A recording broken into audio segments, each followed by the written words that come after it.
Oh, sure. Marquan Jackson, August 4th, 1988. No nicknames. No nicknames. Okay. Marquan, tell me about your family, where you were born, and where you grew up.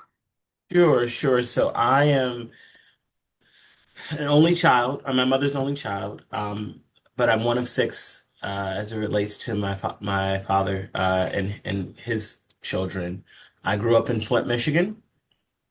Uh, and I was, after graduating from Carmen Ainsworth, which is in Flint Township, I transitioned to the University of Michigan, Ann Arbor, where I studied political science and communication studies, and then went on to get an MSW with an emphasis on nonprofit management in children, youth, and family.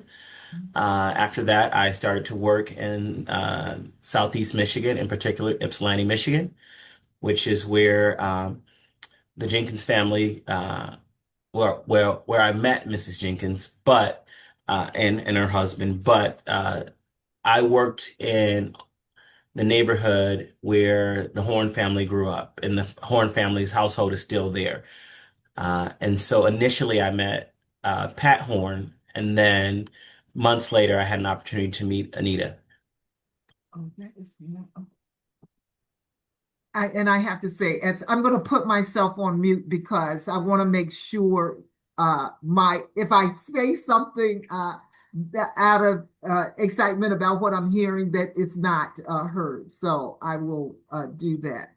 And so you're saying you worked were you in the affordable housing arena when you did? Oops. So the Horn family grew up on Frederick Street, and I worked in two communities that were less than 2 blocks away from their childhood home. Great, great. Let me ask you if you can expand a little bit about your community and describe what your community was like growing up. How did neighbors interact? Sure. So I grew up in the town in Flint Township, and let me start. Kindergarten through fourth grade, I went to Duquette Catholic School, which was in the north side of Flint. And Father Norman Duquette was one of the first Black Catholic priests in the area, and so our school was named after that individual. And so a lot of the folks that I went to church with at Christ the King Catholic Church and on the south side of Flint, a lot of them I saw Monday through Friday in the school setting, but then I would see them on Sunday. So it was very tight-knit community. So the same folks that I went to school with, or the same folks I worship with. And then after fourth grade, I transitioned to the township where um, my mother had decided to purchase a home in walking distance of her best friend, and by happenstance, her best friend introduced her to my father. So my, my aunt and uncle essentially lived in the same neighborhood. And so I have a cousin that we were raised like brothers because we were 6 months apart. And so from sixth grade to 12th grade, we rode to school together. We took the same classes. And then in eighth grade, I had another cousin who moved in the neighborhood. And so we were like three peas in a pod. We did a lot together. And so that was unique. I grew up in a space where like at those two households, it's usually a big thing where when you're allowed to stay the night over your friends or your family's house. You usually look forward to that on the weekends, but because went to school together, rode the same bus, it was where you laid your head was very transient. You could be at Uncle Terry's one night and Aunt Rena's the other night, and you could go there and you spent so much time there that you had clothes there. So you call your parents and tell them where you're at, but they never were in a hurry to bring you and change your clothes because you already had a drawer or two at the house.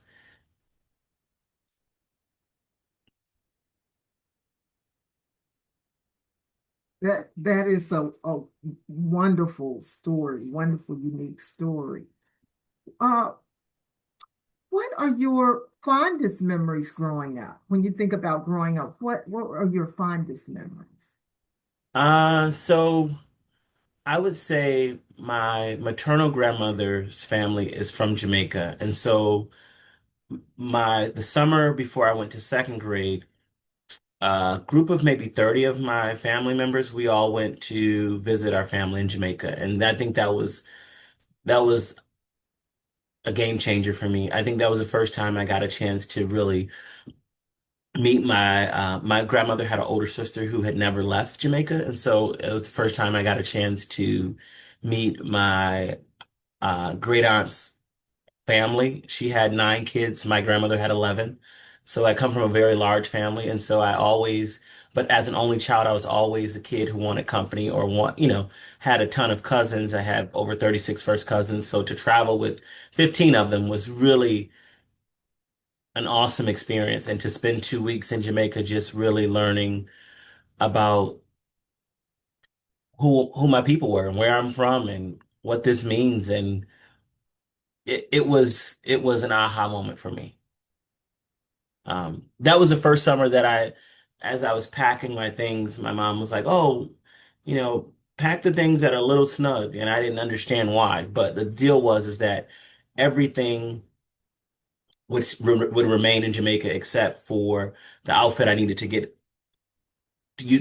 wear to get home. And so that was when I started to think through, how grateful I was to have the resource, but also how there were so many people who didn't have it and people who were my family who needed the things that I had thought I didn't have any value for. So, I every time I see one of my cousins, he's like, "You gave me my first pair of Nikes."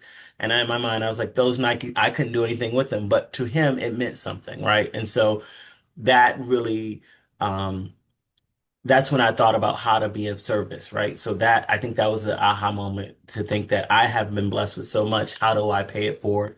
Or how do I create room for other people to have experiences? Mhm. And with that, as you talk about family and this unique experience, describe what family means to you. You know, for me, family means love, right? Love without conditions. And I think that is, when my grandfather transitioned, one of my aunts stood up and she said, "If you ever met my father, like he loved his family and he was a person who would not say a bad thing about his family and he loved without conditions." And so I think for me, that is, family. While I'm an only child, my mom having 11 siblings, I quickly learned that nothing in the house is yours. This is everybody, this is community. We don't care because you wrote your name on that leftover meal.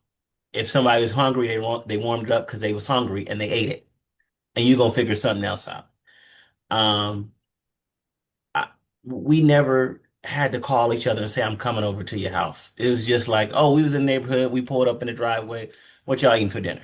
So I think um not having to put on airs for people, just being your authentic self and accepting people for who they are and where they're at on the journey, right? Because we're all in continuum. And I think for me, family means that everyone has something to teach and everyone has something to learn. And so thinking about in family, we're all teachers and learners in our experience.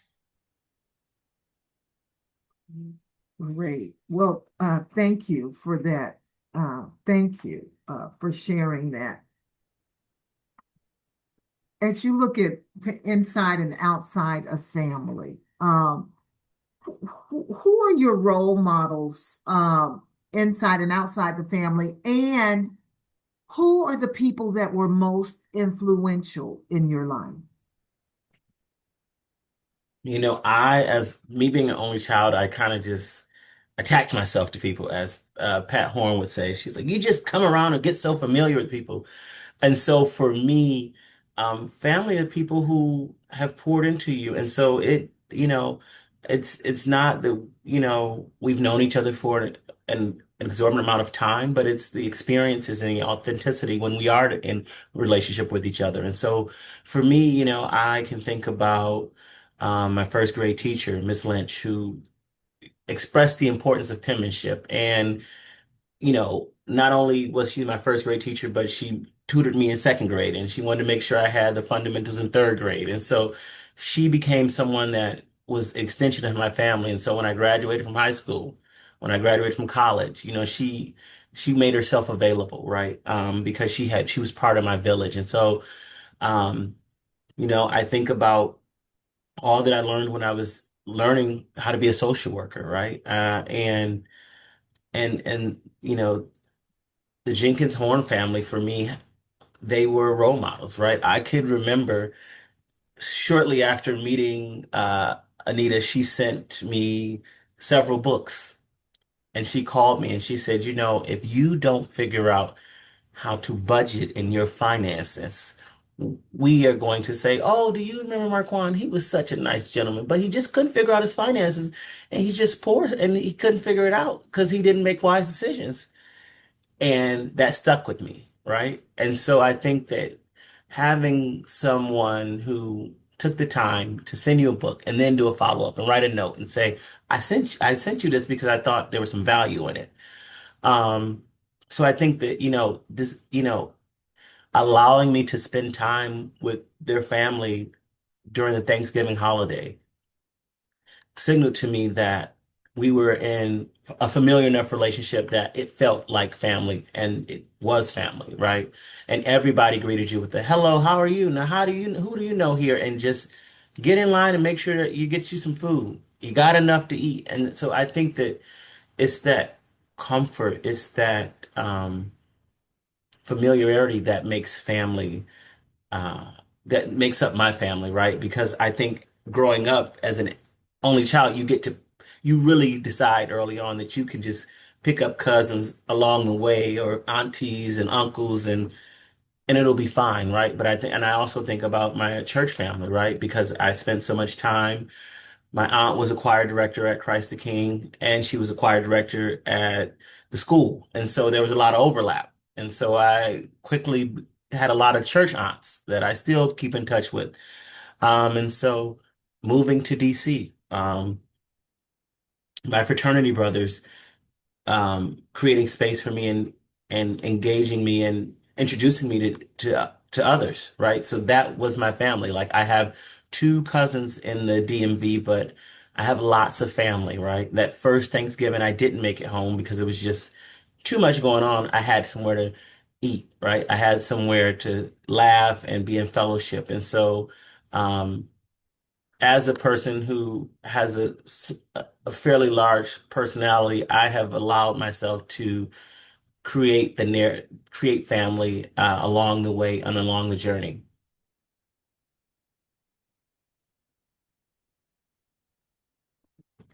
I, I am very much enjoying your experiences and reflections.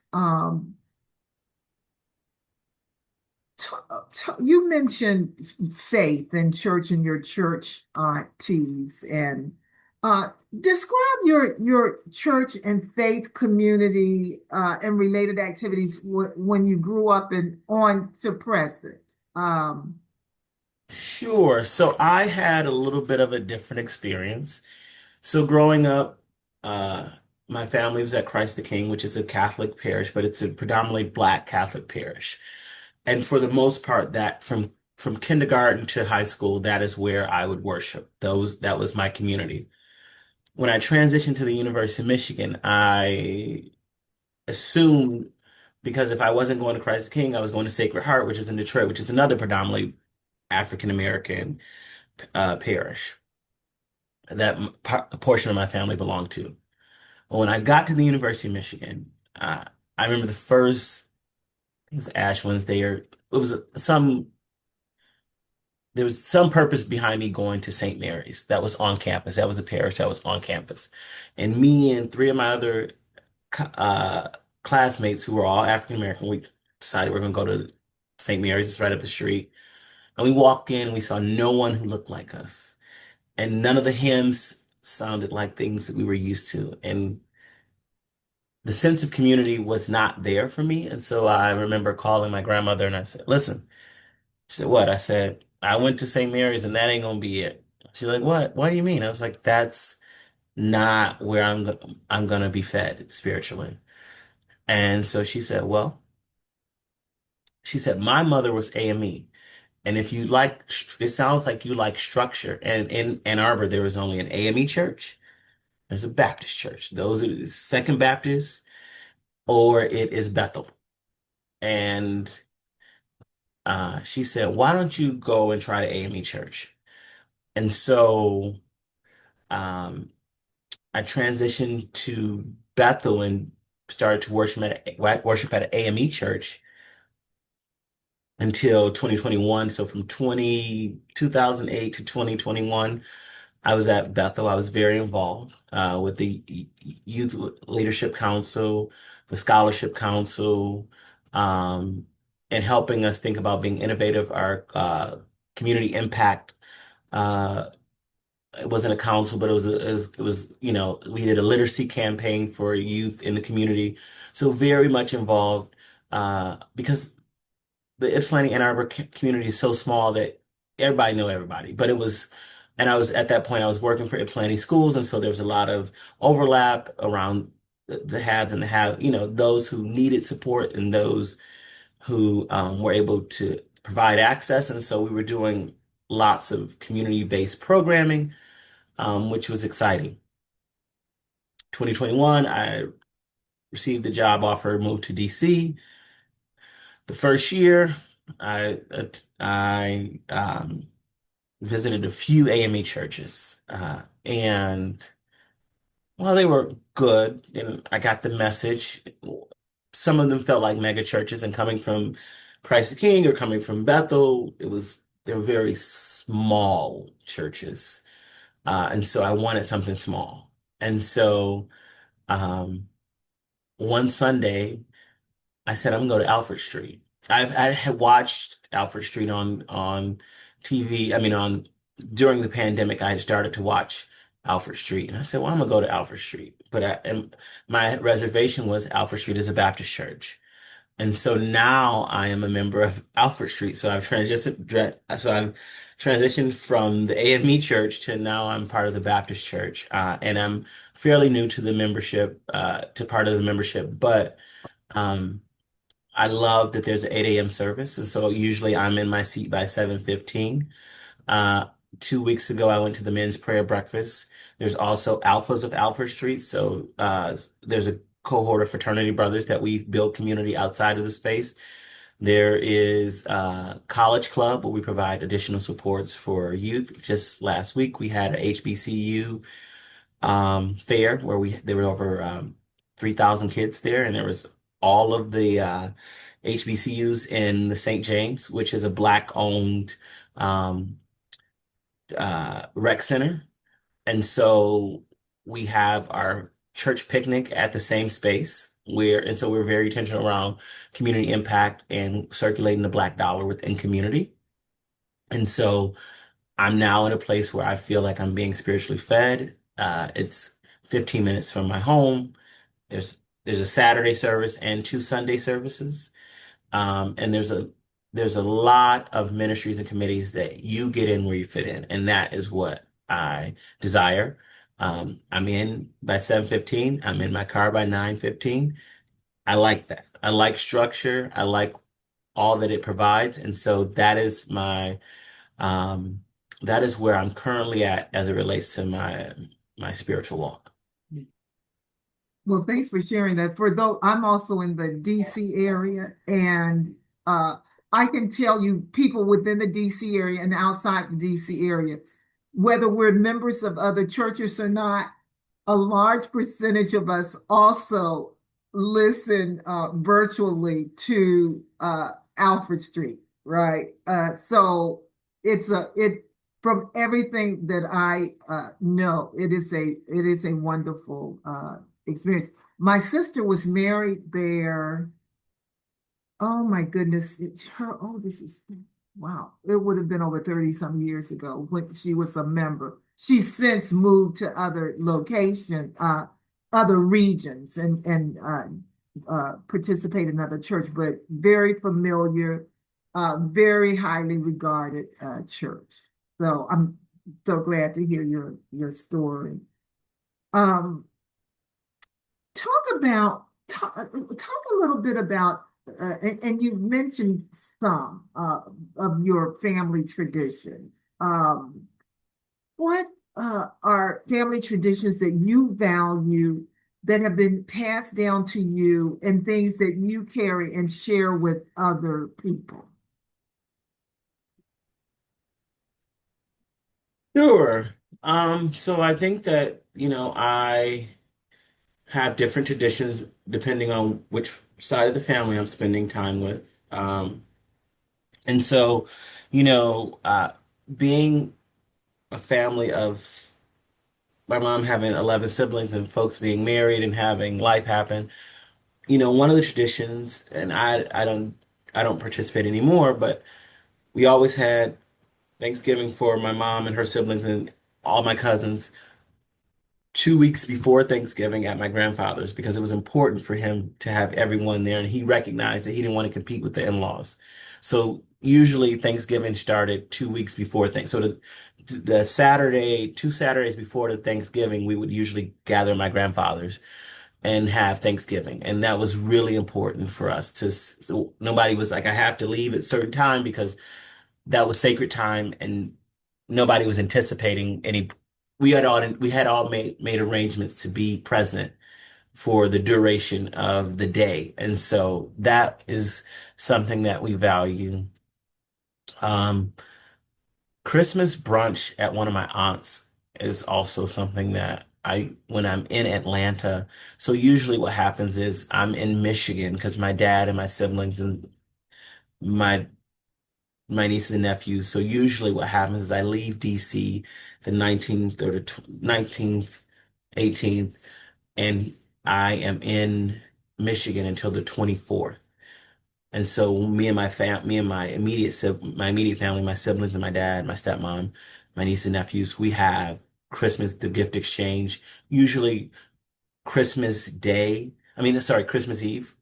We have an earlier lunch or early dinner, and then I take the later flight out either to um back to DC to just regroup, or and head out on the first flight to Atlanta, or I go straight from Michigan to Atlanta. And so I think one of the traditions that has been for me is recognize that I have I want to be present for both sets of family, and recognizing making myself available is really important.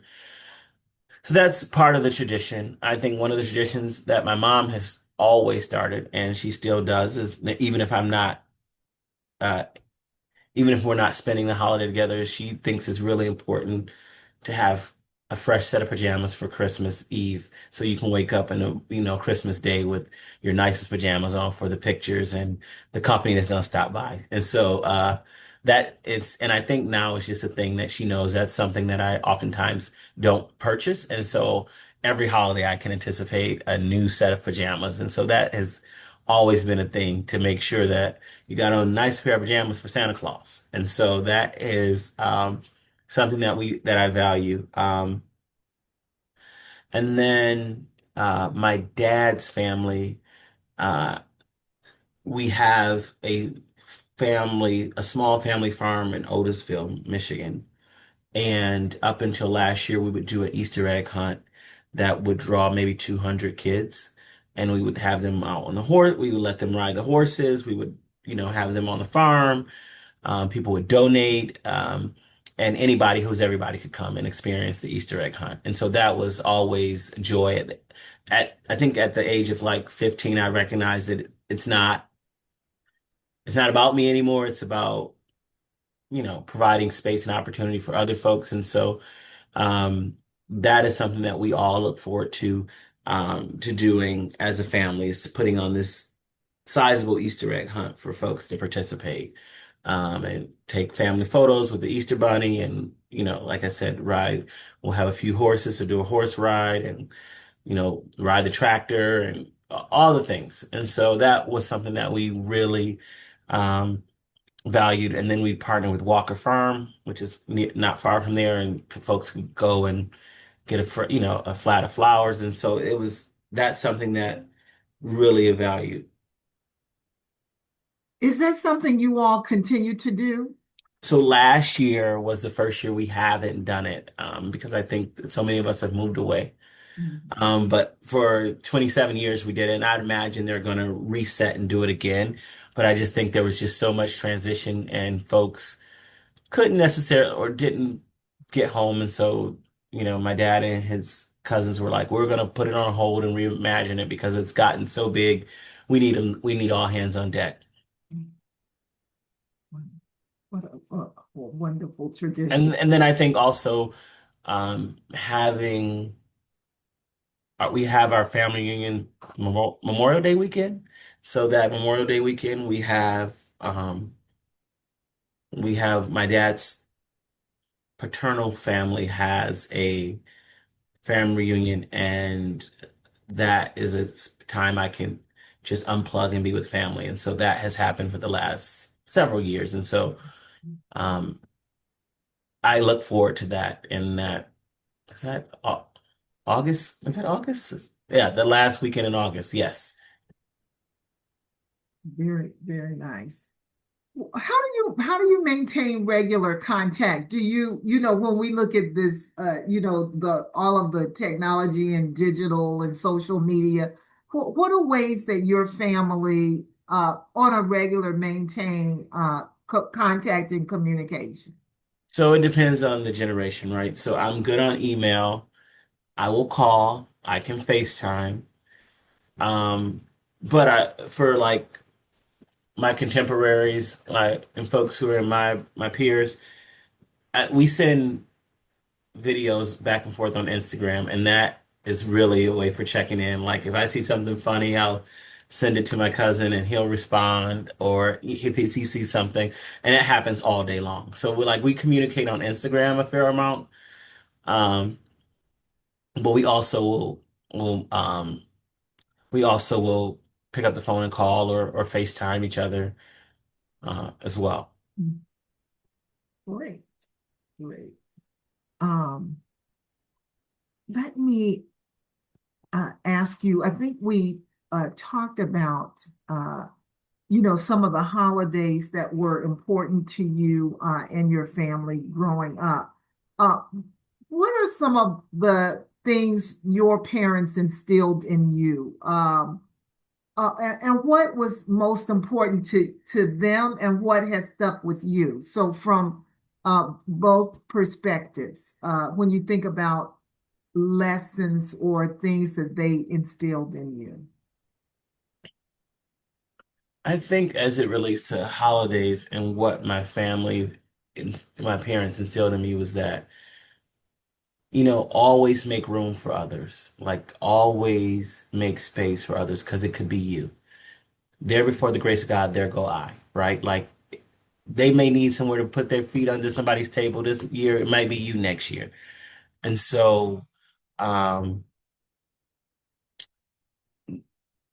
like there was never like I have a few friends that choose to spend Christmas. Like I have a good fraternity brother who chooses to spend Christmas with me, and our running joke in our family is if he's choosing to spend Christmas with this group of Looney Tunes, his family must really be far out. And so that is like our running joke, but he knows that he can, like last year, I was late to dinner. He was there before I was there, right? And so once you come once, you no longer a guest, you family. And I think that that is what they instilled is like my mom's like, I grew up with 11 siblings. What do you mean? If everybody had a friend over, that's a classroom.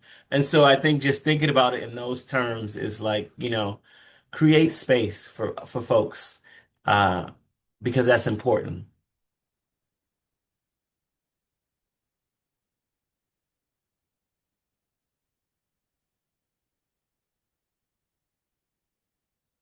When you think about less other lessons that you've learned and that you would share with others today, what are some of the lessons that you would learn, or from your perspective, even words of wisdom that others shared with you? Yeah, I think certainly in some of what you just shared in terms of what was instilled in you. Uh, what stands out as those lessons that you've learned and things that you feel compelled to share with others? Max out your retirement.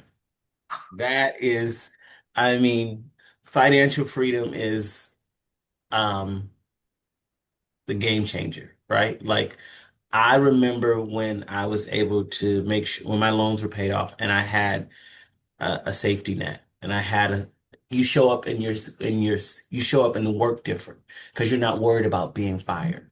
And if you're going to have to navigate corporate America or a nonprofit space, you got to protect you. And so I think um, live within your means. And just because you qualify for it doesn't mean you have to take it, right? And if you can't pay for it 3 times, don't buy it. And I think I just think about that because that's the season I'm in, right? I have a colleague who's 47 who just left the organization. And he's like, I'm retiring. And I said, huh? He's like, I'm retiring. He's like, I looked at the finances and I was, work was taking so much from me. And I have positioned myself over the last 25 years so that I don't have to be in that space. I'm not beholden to a job because oftentimes we can't compartmentalize. If something's going wrong at the job, we oftentimes it permeates and it moves its way into the space to other spaces in your life. And so recognizing that um, to have financial freedom is to have peace of mind I'm and wondering, clarity.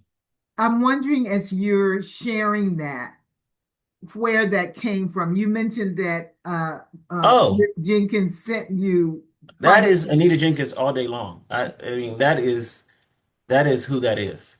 If she didn't tell me anything else, she sent me enough books and sent me enough articles that I needed to quickly prioritize.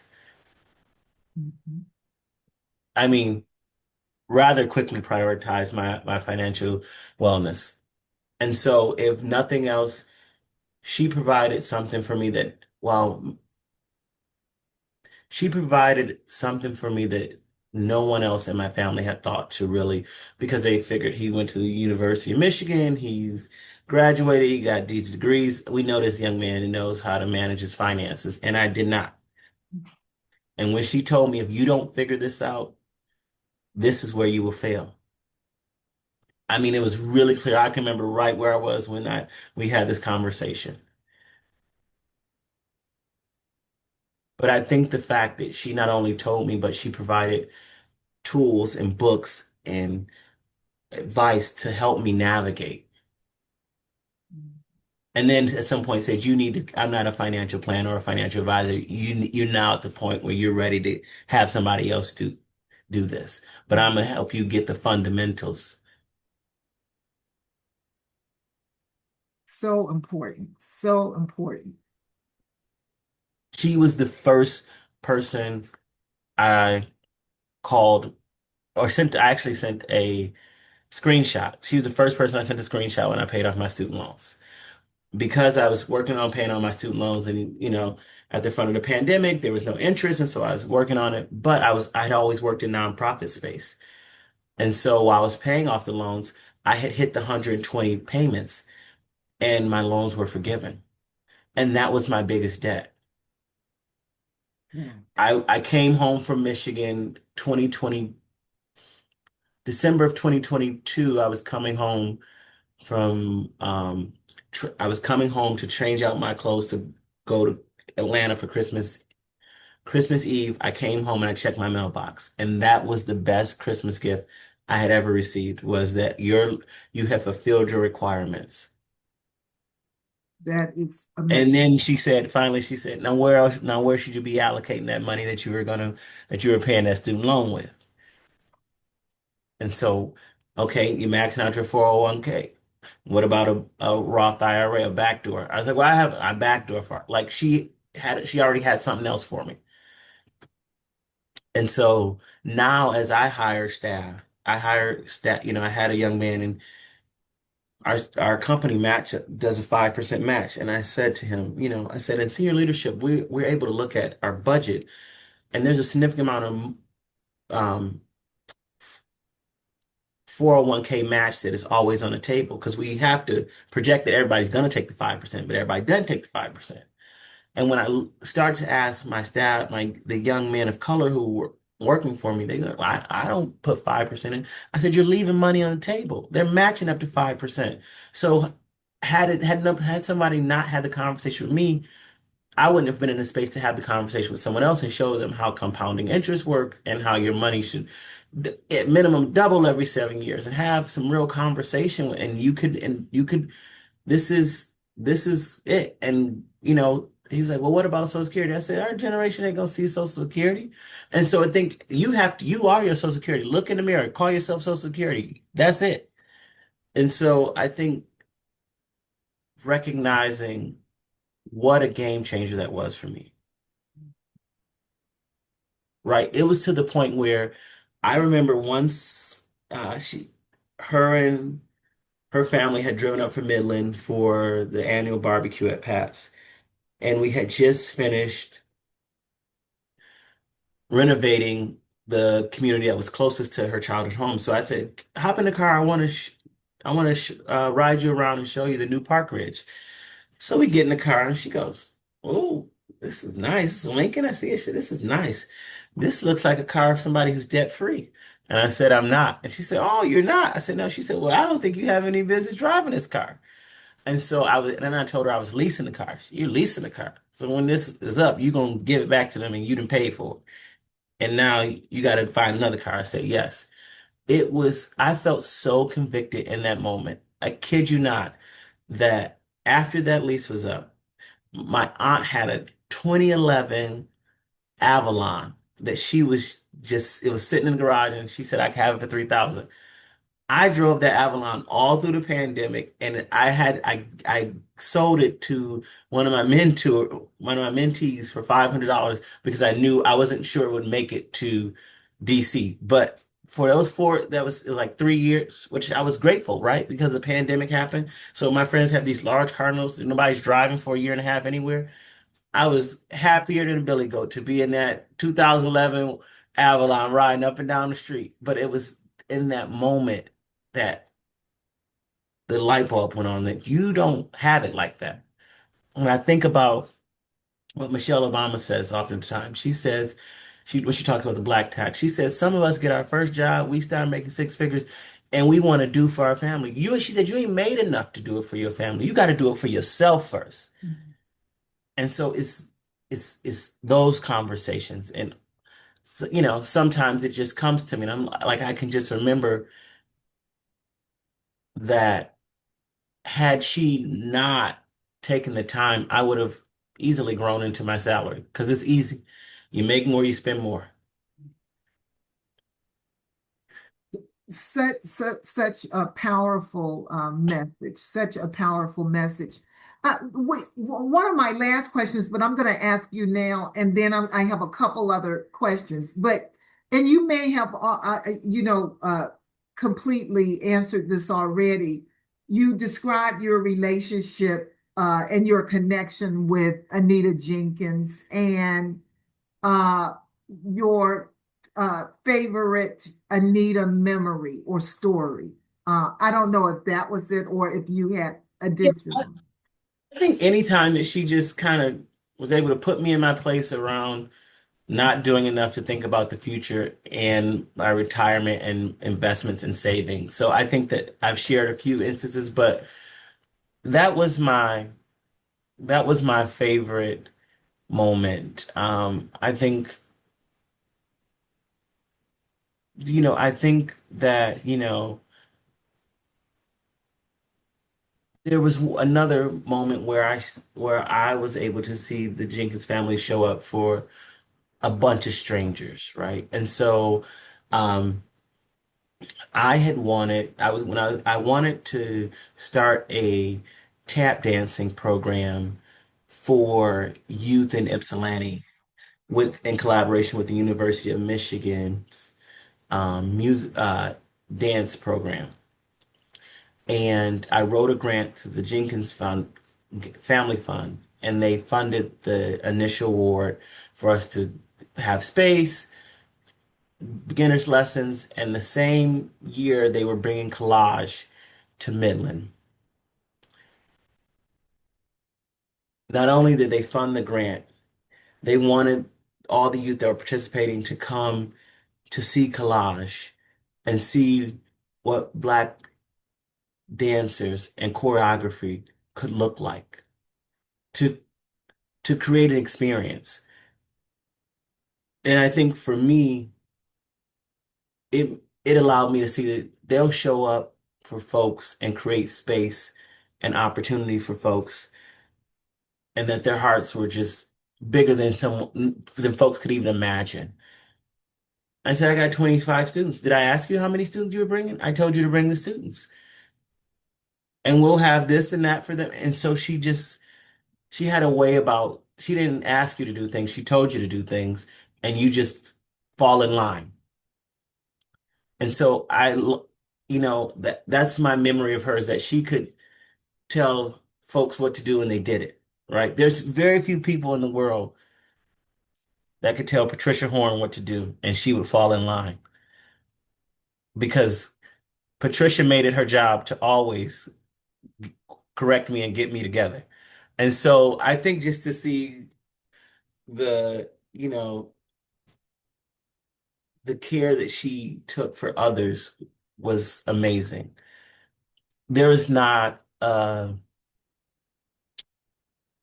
is not, or very few times when I'm sitting at Patricia's dining room table and the phone ring and it's a call from, and it says who it's from, and I pick up the phone and she's, well, hello, how are you? And like, just always so pleasant. But I know they took talk 3 or 4 times a day and they would get on the phone as if, Sissy, da da da da da. Like, I know you talked to her at noon, it's 3 o'clock. Like, we've been sitting here for 2 hours, but the way she made everyone feel special was, was a gift, right? And not only could she fact find, but she gonna tell you the fact is, and then she gonna send it to you because that's who she was.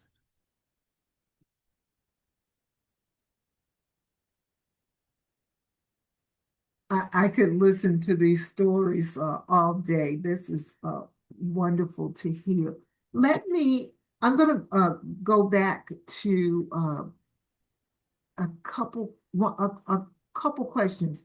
One, when you think about your legacy and what you want to be remembered for, or what you see yourself doing in 10, 20 years, what does that look like? How do you envision yourself in your future? Well, so currently in my role here at True Ground Housing, I'm Vice President of Resident Services. I oversee a team of 23. We provide resident services for over 3,000 households throughout the DMV. We have over 6,000 individuals that call uh, True Ground home. We have an eviction rate of less than 1%. The national average is around 8 to 9%. And as you know, anyone who knows about the DMV, rents are high. Even in affordable spaces, rents are high. And the thing that keeps me going is every day when I leave this desk, I'm able to say that I've shown up for someone in a way that either kept a roof over their head, I've approved an eviction prevention resource, or created a resource to make sure folks have somewhere to call home and that they're proud of it. And that not only are that, we're building community. And so if my legacy or what I am remembered for is showing up in communities that have intentionally been disinvested in and creating opportunities and building social and cultural capital for marginalized communities, then I have done my work. Mhm.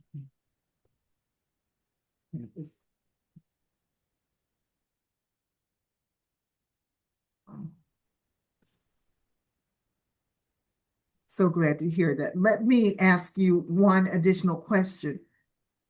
What does it mean to you to be a part of the extended Jenkins Horn family and a part of their Thanksgiving celebration? What it means for me to be a part of the extended family is to know that I am connected to some of the most brilliant minds that have ever walked this earth. And not only will they help you problem solve, but they're not afraid to stop and pray with you. And I think that, that Saturday evening where they do the gospel concert, I look forward to that. Um, because I think that so often we get caught up in life and life is happening for folks. But to be a part of that Thanksgiving weekend is a chance to recharge, reset, laugh, and be in community with like-minded folks and good people who will love on you whether you're a stranger or not. And it's hard, that's very hard to find. The Jenkins Horn family, um, or the Horn Jenkins family, um, they have had such an impact on how I show up in my work, in my day to day. That I don't think, I will say you don't meet people, you don't meet a family that is so giving and so loving often. I could remember for her birthday one year, Andrea asked all of us to write a note. She's like, my mother didn't want anything, just write a note. Whatever you want to put in that note and send it to me. And I'm sure she had tons of notes. I'm sure the binder was unbelievably large. But in true Anita fashion, I got one of those pop-up cards, the cards that she loved to send. They're about $9 a piece, right? And there was a small note in there, and she referenced something that I had said in the letter. And so words meant a lot to her, right? And so it was to the point where anytime I sent a card, I started buying those cards to send to her because I know that was her thing, right? And so um I remember when they had her 75th birthday and I thought about what to get her. And she said I could have things, but she would always say, I could have things, but to what end? Like, to what end do I need things?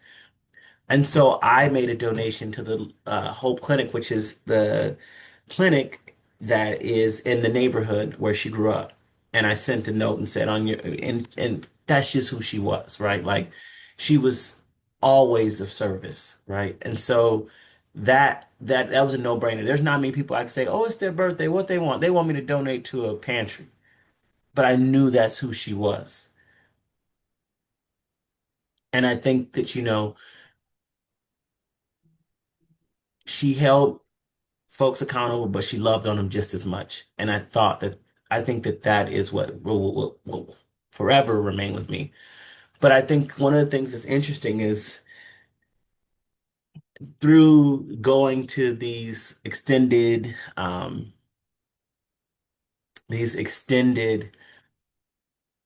family Thanksgiving soirees, I really met cousins, right? Like, so I would outside of that space, I would say, "Oh, that's my cousin." And so, just a few weeks ago, I was at Spell House. I was at the Spell House Morehouse homecoming, which I went to University of Michigan, but that's a homecoming that I choose to go to because it's a good time.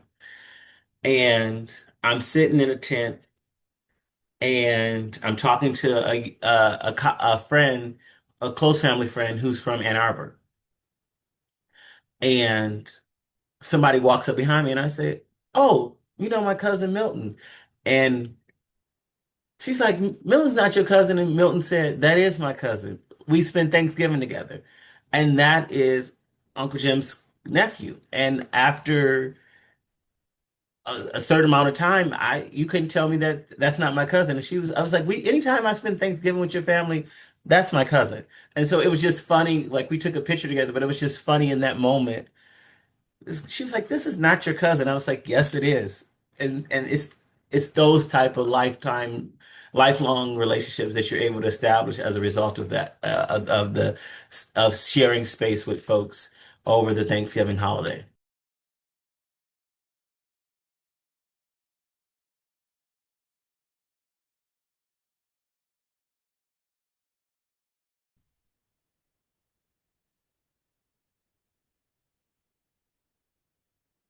Thank you so much. Thank you very much for your interview. I'm going to stop the recording.